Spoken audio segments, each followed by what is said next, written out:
अस्सलाम वालेकुम स्टूडेंट चलते हैं अपने लेक्चर 11 की तरफ। स्टूडेंट आज का जो हमारा लेक्चर है वो है what is the definition of database management system and what are the different objectives of database management system. अभी जो हमने पहले ऑब्जेक्टिव किए थे वो थे डेटाबेस के, अब हम जो ऑब्जेक्टिव करेंगे वो होंगे डेटाबेस मैनेजमेंट सिस्टम के। इसलिए हमें ये अंडरस्टैंड करना ज़रूरी है कि what is database management system. तो डेटाबेस मैनेजमेंट सिस्टम क्या होता है? तो स्टूडेंट डेटाबेस मैनेजमेंट सिस्टम क्या है? Database management system is a collection है प्रोग्राम्स का that are used to create, maintain and access database. हाँ जी स्टूडेंट, क्या है?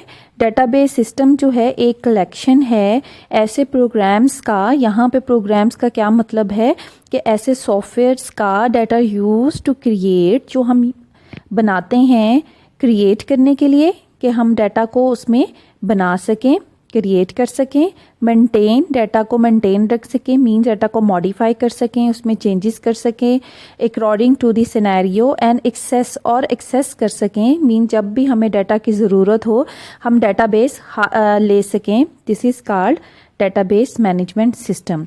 तो डेटाबेस मैनेजमेंट सिस्टम क्या हुआ? Database management system is a collection of programs that are used to create, maintain and access database in a convenient and different manner। यानी आप database से अपने डाटा को किस तरह एक्सट्रैक्ट कर सकते हैं, उसे किस तरह मॉडिफाई कर सकते हैं बड़े कन्वीनियंट यानी कि ईजी मैनर से। तो इसको हम क्या कहेंगे, सिस्टम को हम क्या कहेंगे? Database management system.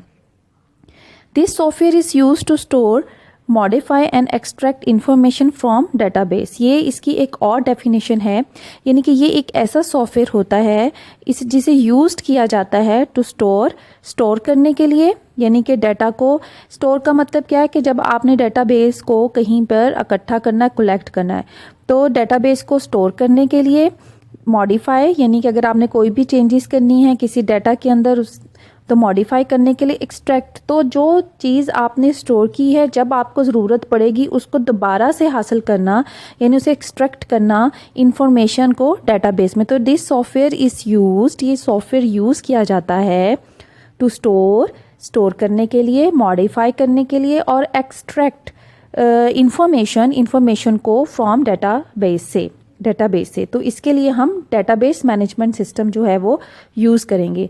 तो डेटाबेस मैनेजमेंट सिस्टम एक पूरा कलेक्टिवली एक पूरा सॉफ्टवेयर होगा हमारे पास।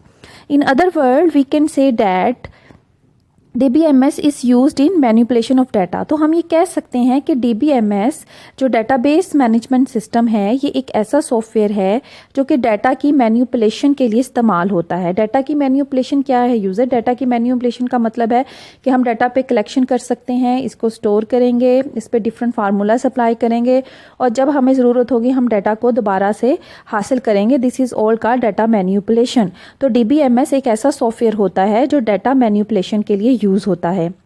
DBMS uses database manager software to control the overall structure of the database। DBMS में बेसिकली एक database manager software है तो जो कंट्रोल करता है तमाम जो डेटाबेस का स्ट्रक्चर है। तो हम ये कह सकते हैं कि DBMS is act like a database management software.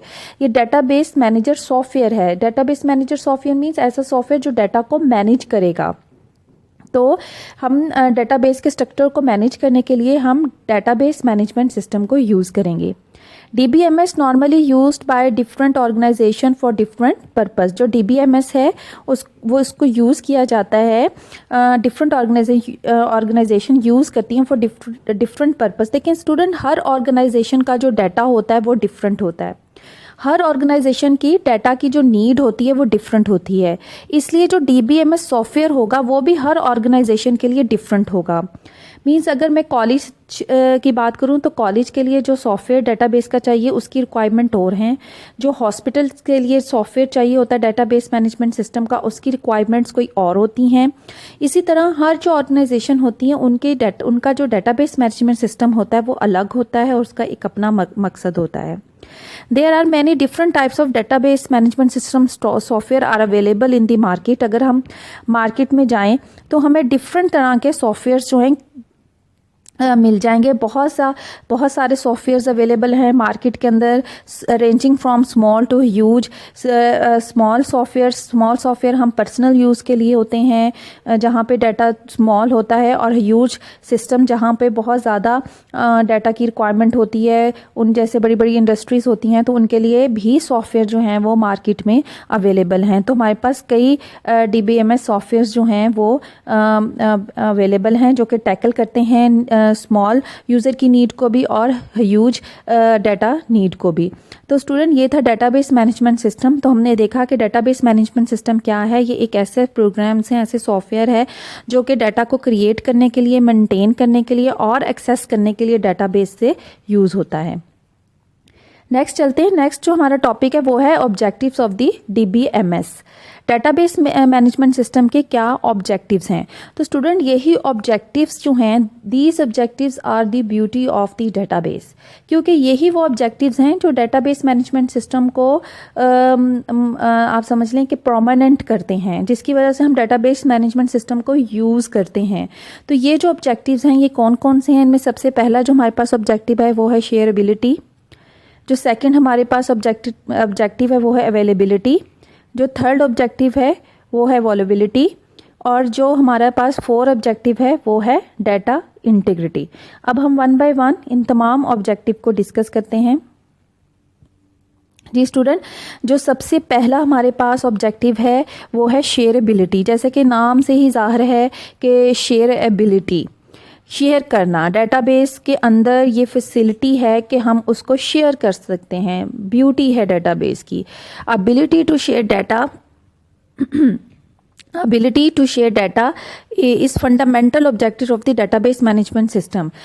Database को डाटा को शेयर करना एक बहुत फंडामेंटल जो बुनियादी ऑब्जेक्टिव है वो डेटाबेस मैनेजमेंट सिस्टम का बुनियादी ऑब्जेक्टिव है। जी स्टूडेंट, नेक्स्ट देखते हैं। Shareability means the data is shared different people at the same time. Shareability का क्या मतलब है? बेसिकली शेयरेबिलिटी का बेसिकली मतलब ये है कि जो डाटा है वो शेयर किया जाएगा डिफरेंट लोगों के साथ एट द सेम टाइम। जैसे कि मैं आपको यहाँ से, जैसे ये मेरा डाटा है 1, ठीक है, ये मेरा डाटा पड़ा हुआ है 1। अब जो मेरे यूज़र हैं वो 4 यूज़र हैं, 1 2 3 4। डाटा मेरा 1 है लेकिन इसको शेयर कितने लोग कर रहे हैं? 4 यूज़र, ये ठीक है। तो ये क्या है? ये डाटाबेस, ये हम शेयर कैसे करेंगे इस डाटा को? जब मेरे डाटाबेस के अंदर, डेटाबेस मैनेजमेंट के अंदर ये एबिलिटी होगी। कौन सी एबिलिटी? शेयरेबिलिटी की, कि data is shared by different people at the same time, कि एक ही वक्त में एक डाटा को डिफरेंट लोग जो हैं वो शेयर कर सकते हैं। Data is store at central place. Data को एक जगह स्टोर किया जाएगा और उस जगह से तमाम लोग उस डाटा को शेयर कर सकेंगे। This means information store once. Central place पे डाटा को स्टोर करने का मकसद क्या है? कि हम इंफॉर्मेशन को एक दफ़ा स्टोर करें सेंट्रल प्लेस में, and retrieve the information when ever it needed. और जब भी हमें इंफॉर्मेशन की ज़रूरत होगी तो हम उधर से इंफॉर्मेशन को हासिल कर सकते हैं। जैसे स्टूडेंट, इसको हम ऐसे समझते हैं कि हम कॉलेज के जितने भी स्टूडेंट्स हैं उनकी इंफॉर्मेशन एक एडमिन ब्लॉक के कंप्यूटर में सेव कर दें, एक एडमिन ब्लॉक के डेटाबेस में सेव कर दें। अब अगर कंप्यूटर डिपार्टमेंट को इंफॉर्मेशन चाहिए स्टूडेंट की तो वो भी एडमिन ब्लॉक से ले सकता है। अगर इंग्लिश डिपार्टमेंट के स्टूडेंट को इंफॉर्मेशन चाहिए वो भी एडमिन ब्लॉक से ले सकता है। तो सब लोग इस डाटा को ही यूज़ करेंगे जो कि एडमिन ब्लॉक में पड़ा है। तो इसका मतलब डाटा को एक सेंट्रल प्लेस पे स्टोर कर दिया गया है और वहाँ से जब हमें ज़रूरत पड़ेगी हम इंफॉर्मेशन को हासिल कर लेंगे। Different user can access this data from different location, और डिफरेंट जो यूज़र्स हैं इस एक डिफरेंट यूज़र जो हैं इस डाटा को डिफरेंट लोकेशन से एक्सेस कर सकते हैं। कोई मसलन ये मेरा डाटा जो है मेन डाटा कराची में है, लेकिन इसको लाहौर के यूज़र भी एक्सेस कर सकते हैं, फैसलाबाद के यूज़र भी एक्सेस कर सकते हैं, रावलपिंडी के यूज़र भी एक्सेस कर सकते हैं। तो डिफरेंट जगह से लोग इस डाटा को एक्सेस कर सकते हैं। It reduces storage cost and provides data consistency. कहता है इससे क्या हमें पता है, इससे हमारी जो स्टोरेज कॉस्ट होती है वो रिड्यूस हो जाती है, क्योंकि हमें जगह जगह डाटाबेस को रखना ही नहीं पड़ता।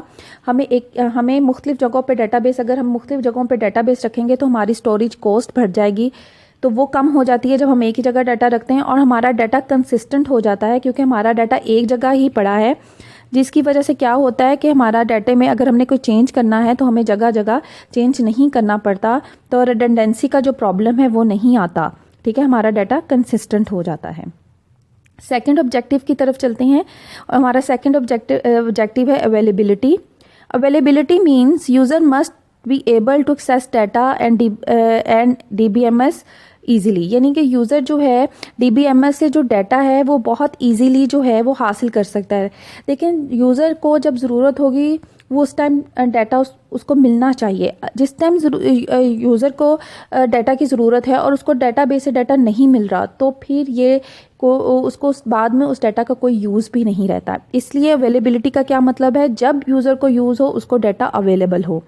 It means that every user can access data for the maximum time around the clock, यानी कि जब भी round the clock, जब भी उसको डाटा चाहिए तो वो डाटा को हासिल कर सकता है। राउंड द क्लॉक डाटा वो हासिल करेगा, यानी कि जिस टाइम भी उसको, चाहे कोई भी टाइम हो, जब भी उसे डाटा चाहिए उसको डाटा मिल सकता हो।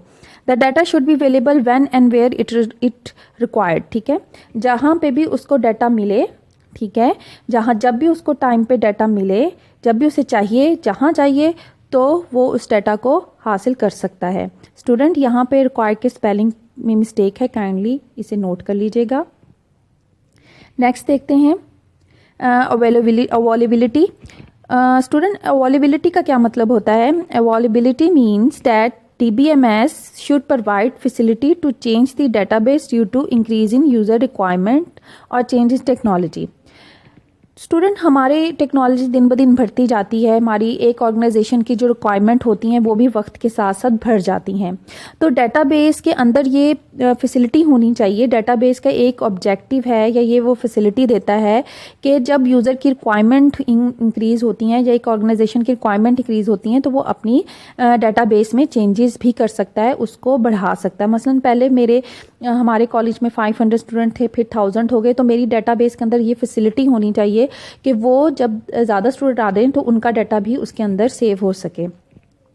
It must able to cope advancement in technology and business. Database management system ऐसा होना चाहिए कि जो कि कोप कर सके, कोप का मतलब होता है लड़ सके with the advancement in technology and business. जो बिजनेस के अंदर एडवांसमेंट हो रही है, जो हमारे आजकल टेक्नोलॉजी बढ़ रही है और बिजनेस बढ़ा है, तो वो इन तमाम चीज़ों को डाटाबेस जो है उसको ऑर्गेनाइज कर सके। ये नहीं कि वो सिर्फ थोड़ी सी चीज़ों को ऑर्गेनाइज करने के लिए बनाया हो, ये नहीं। हमें ये देखना है कि वक्त के साथ साथ भी चेंजेस आ सकती हैं, और जो वक्त के साथ साथ चेंजेस आएंगी उन चेंजेस को हमारी डाटाबेस जो है वो ऑक्यूपाइड कर सके।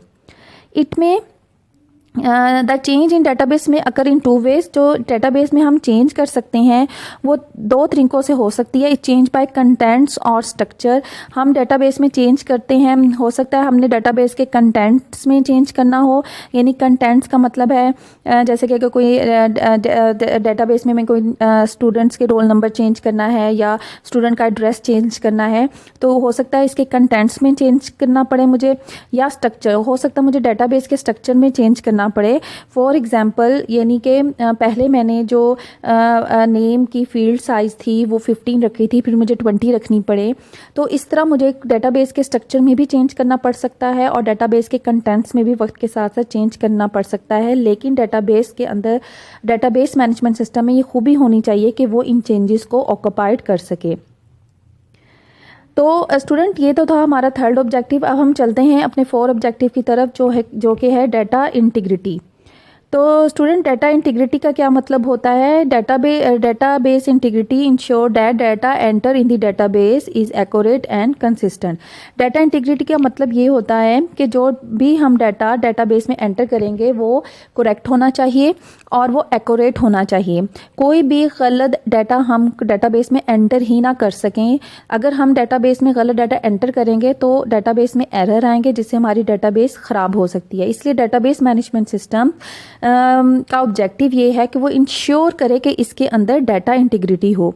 It refers to the correctness and completeness of data. Data integrity refer करता है कि डेटाबेस के अंदर करेक्टनेस हो और कंप्लीटनेस हो, यानी कि अगर हम गलत डाटा एंटर ही ना कर सकें। जैसे स्टूडेंट मेरी एक नेम की फील्ड है और मुझे पता है कि इसमें जो नाम है, ठीक है, वो अल्फ़ाबेट में ही आएगा। ये नहीं तो मेरे डेटाबेस में करेक्टनेस कैसे आएगी कि मैं कुछ ऐसे रूल्स इन्फोर्स करूंगी कि कोई इसमें 1 2 3 एंटर ना कर सके, सिर्फ अल्फ़ाबेट ही एंटर कर सके नेम की फील्ड में।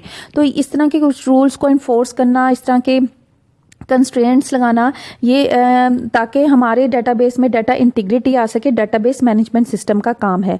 तो डेटाबेस मैनेजमेंट सिस्टम का एक बहुत बड़ा ऑब्जेक्टिव यही है कि डाटा इंटीग्रिटी को कंट्रोल करे।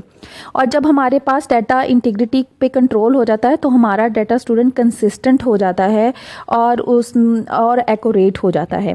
Database is normally shared among different user. तो डेटाबेस, जैसे कि हमने फर्स्ट ऑब्जेक्टिव पढ़ा था कि शेयरेबिलिटी एक खूबी है डेटाबेस की, तो इसलिए जब हम सब लोगों में डेटाबेस को शेयर करेंगे तो हमें डेटाबेस की हमें इसकी इंटीग्रिटी को भी मेंटेन रखना है, यानी कि हमने इसकी सिक्योरिटी को भी मेंटेन रखना है कि कोई हमारे डेटाबेस को ख़राब ना कर सके। और हमें कुछ ऐसे मेजरमेंट्स भी लेने पड़ेंगे जो कि हमारी डेटाबेस को सिक्योर कर सकें। जब हमारी डेटाबेस सिक्योर होगी तो उसकी इंटीग्रिटी भी सही रहेगी।